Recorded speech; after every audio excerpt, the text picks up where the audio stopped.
John shares here. I have a question that I'm pretty sure you've addressed before, but as you mentioned, things have been getting more intense. I'm doing pretty well going through it, but others around me are not so much. Some evil coming out of them, as well as regular trauma responses like avoidance. Can you speak to how to engage or not with others? I'd rather not turn my back on people, but rather be more of a beacon of light, which is challenging. Yeah, so for many of us who are sensitive, we may, identify as empaths. We may be have dispositions of being light workers, being here to serve, to heal, to guide, to support. And that can look a lot like fixing, saving, rescuing, putting ourselves second as well. So finding the line between being a light worker, being a healer, and not being a people pleaser, not being a savior or a rescuer. That's our work, and that's what our work is when we find ourselves in these sort of like frustrating situations where other people are working through their stuff and it causes some stuff to come up in us. So sometimes we do have to turn our back on people, which is putting up a boundary. And it's not a crime, it's a boundary. It's healthy, it's normal.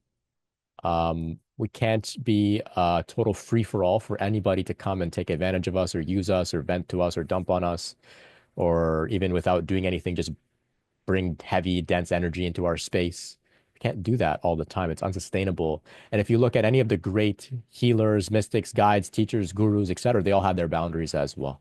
They all turn their back on people at times as well, right? So maybe instead of seeing it as turning your back on people, maybe see it that you're just turning a little bit more towards yourself for the time being to do your work, to do your work, right? When you're ready, you can turn back towards them. And see what comes up when you do turn your back. See what comes up to be processed there. I have to do it. Same work here. I'm speaking from experience here. So um I hope that can help. Hope that can help. And I'll tell the story that I always tell whenever this comes up because I love it. Neem Karoli Baba, great saint, Ram Dass's guru, right? Love, serve, remember, miracle worker, avatar. Like we were speaking about Anandamayi Ma being the avatar of Kali.